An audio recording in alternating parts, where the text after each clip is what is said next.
Hi everyone, this is Mr. Fogowski, and in Unit 2, Part 5, we're going to be looking at voting. So voting, also known as suffrage, is the legal right to vote. And if you think back to your American history classes, you'll know that many people have been denied this important right that many people take for granted, and a right that many people actually just frankly don't use, as we've looked at in other PowerPoint slides. So, how has suffrage been extended? Well, it was extended to African Americans through the 15th Amendment, and then it was also later extended to women by the 19th Amendment, that's following World War I. And then we'll see that through the 26th Amendment, this will extend the vote to people of 18 years of age or older. Prior to this point, it was 21 years of age. And it was really during the Vietnam era where people are saying, well, you're old enough to go out to fight and kill another person, yet you're not old enough to vote and have a say in your government. So this is how suffrage has been expanded over the course of time. And if you think back again to the American colonies, remember voting, sometimes even if you're a white male, you could be denied if you didn't own property. So we've come a long way as to who's been allowed to vote. And despite extending suffrage, the United States still has a very low turnout, according to many, actually in comparison to many European countries. So Downs, who's a political scientist, says it is rational to not vote. And what he says is those who see clear differences between parties are the only ones likely to vote. Yet if you don't really see too much in terms of differences, well, then you're going to say, well, my vote really doesn't mean anything. And that's when we coined the term political efficacy, the belief that one's political participation really matters. Because if you don't believe this, you're not going to waste your time driving to the voting precinct, going up to the voting machine, making your selection, and driving all the way back, and taking time out of your day on that random Tuesday. And this is one of the reasons why my brother doesn't vote, because he says, well, Democrats, Republicans, they're all the same. And he also rationalizes it if in that his vote just doesn't matter. I mean, if he were to vote for someone or he didn't vote, it wouldn't change the outcome of the election. And that's how a lot of Americans, especially young people, young adults, view elections. And as a result, we see a low number of 18 to 21, 24-year-olds voting. But other people, especially as you get older, they look at voting as part of their civic duty. Remember our political culture right there, and that was one of the elements, civic duty, the belief that in order to support a democratic government, a citizen should always vote. And sort of that's been embedded. If you're a person who says, oh, I don't vote, and you proudly say that, there's sort of a stigma attached to that. Many people tend to not say that they are not an active voter, although that is the majority of American adults. But many people who do vote see it as a function of living in a democracy. You should take advantage of that choice, which again, very few people do.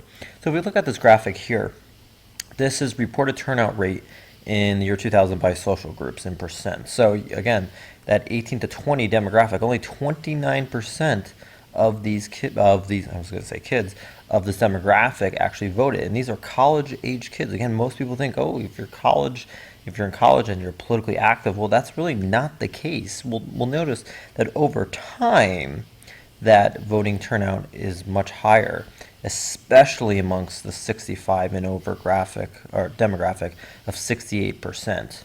You'll also notice that as education increases, especially from having no high school diploma at a mere 31%, by having a college degree, 72%, there's a major difference there.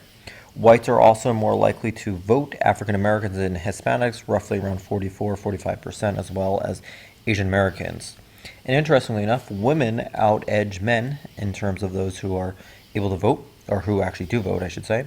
And married and single, well, there is a significant difference here. And married people are more likely to get out the vote, 61%. And then union versus non-union.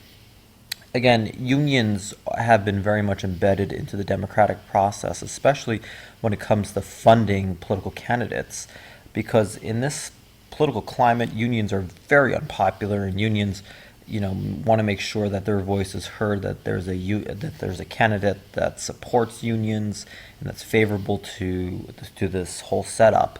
So union members, to no surprise, are more likely to vote.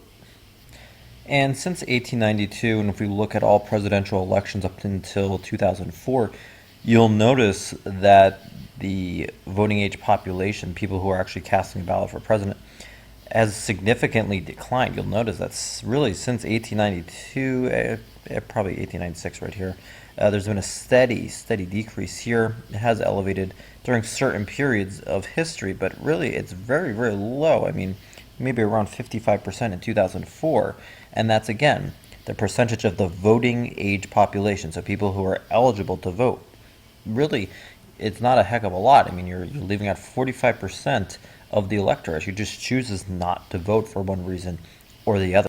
What's also very interesting is that out of any type of election, from a school board election to a Senate election, congressional, presidential election, voters actually turn out the highest for presidential, and you'll see that's not a heck of a lot. So in order to sort of rectify this low turnout, what's been happening is people have been trying to get more voters or more eligible voters to register. So in order to vote, we have a voter registration form that you have to fill out, a system adopted by the states that requires voters to register well in advance of the election day. So, there's no law. I mean, this varies by state, but most states like New Jersey, you need to register well in advance prior to the election. And again, these procedures definitely differ by state, and there's been a lot of controversy with voter registration, some requiring ID, and that's been a whole debacle, and that's been making its way up to the Supreme Court. And parts of that have even been struck down, and we'll eventually get to that aspect of voting. But again, remember, part of the election process is that states have control. They have the control to make requirements, and all basically 50 states have a little bit of a different take on it. But one way that Congress has tried to increase voter registration has been through the Motor Voter Act. And this act, which was passed in 1993, not terribly long ago, requires states to permit people to register to vote when they apply for the driver's license. So when you become of age, or if you've already gotten your license, there was some point where on a form it will ask you, do you want to register to vote? And the reason for that is, especially living out here in the country, you need a vehicle to get around. And since everyone's going to need to get a license for that, well, you can kill two birds with one stone. You can get your license and you can register to vote. But surprisingly, the Motor Voter Act really hasn't had too much of an impact on voter turnout. It's easy to register to vote, but it's another thing to actually go to your precinct on election day and cast your ballot. So really, the Motor Voter Act really hasn't had much success. Yes, it's registered more voters, but it hasn't really increased the turnout. So who votes? As we looked at before, again, the more education that you have, the more likely that you are to vote, and the more partisan you are. The more you are beholden to a political party, you're much more likely to vote in comparison to independents who tend to not belong to one party or the other. Older, more likely to vote. Any idea as to why that might be? Most likely, if you're older, right, you're a senior citizen, you might be retired, you have more time. But if you are, a parent and you have kids, you work long hours, well, maybe voting isn't a huge priority for you. And then in terms of race, Caucasians are much more likely to vote, but other ethnicities are higher with comparable education, so that can mitigate the gap. And then in gender, females, as we looked at previously, are more likely to vote as well. I guess I'm just reinforcing that. And again, what we looked at here, marital status, if you're married, you're more likely to vote. Union membership, more likely to vote. And possessing more of these characteristics, the more likely you are to vote. So if you're a union member, you're married, and you're an older person, then you're much, much more likely to vote as compared to someone who's younger, doesn't belong to a union, and maybe only has a high school education. So it's interesting how that all plays out. And even what's interesting here is look at government workers. 75% of them are likely to turn out. Why? Well, depending on who's in office, there's different policies, things get funded differently, so that impacts their job as compared to if you're, unemployed, you don't have that much stake. You might even today's political climate in terms of unemployment benefits, but you'll see that it's much, much lower depending on whether you work for the government or if you're self-employed. And you see that steady drop right here. But there are obstacles to participation, voter registration being one of the major ones. Same-day registration is not common in many states. There are a few notable exceptions, such as Iowa, but even in New Jersey, you have to register 21 days prior to voting. In terms of apathy, right? People don't think that really that their vote makes a difference. They don't really care one way or the other. They say it's not going to affect me. Also, the extension of suffrage, right? Not everyone has had suffrage. Not everyone has had the right to vote. And then another reason deals with the ineffectiveness of political parties, especially in urban areas where there would be these people called political bosses, which we're going to get into in our next unit. And these political bosses would help mobilize the vote. Hey, you scratch my back, I scratch your back, whether that's in some material need that you need or a job, a promised job in government. But of course, all of that has been reformed. You can't do that, especially in the 21st century. So for all of these reasons, we've seen a lower participation rate. And if you look at why people don't vote, the number one answer here is too busy, illness or emergency, whatever that might mean. Not interested, dealing with apathy, not liking the candidates, out of town, although there are ways where you can have an absentee ballot to get around that. Some people don't know. So there's a number of reasons. Actually, what's one interesting thing I will point out, bad weather. You'll see a higher rate of turnout on a sunny day compared to like a rainy day, interestingly enough. So typically, if you are not the incumbent in an election, you want good weather. Okay, so with all of that, we have something called the mandate theory of elections, the idea that the winning candidate has a mandate from the people to carry out his or her platforms, and politicians like the theory better than political scientists do. So if politicians get elected, with 51% of the vote and 49% going to their opponent, they nonetheless see this as a reason, as a mandate from the voters that they are, this is a mandate, this is a must from the people to do whatever he or she needs to do in government. So it's almost like you're being given the blessing to do what you want. Okay, and so let me just go through this pretty quickly, because we don't have a lot of time. But really, candidates want to have good image.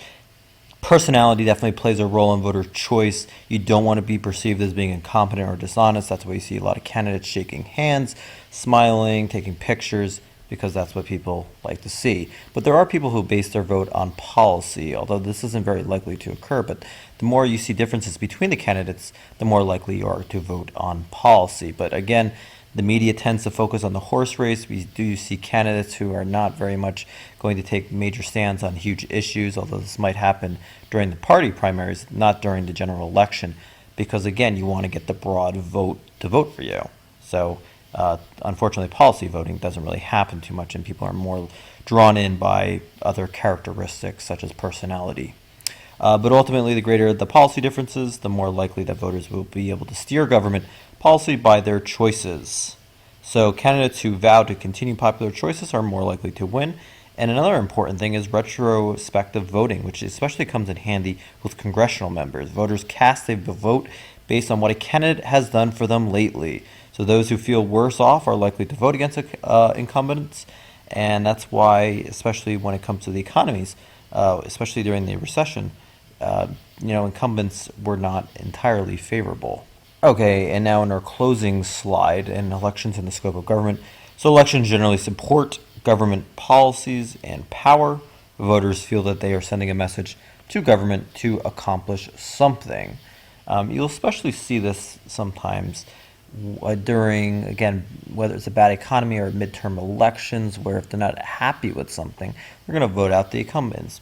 Much harder to do, but again, it's always sending that message to government that they're being actively involved, because again, for democracy to work, you need people to vote, and we do know that there are a number of reasons depending on voter registration and your demographic as to whether or not you're likely to vote. Okay, thank you very much.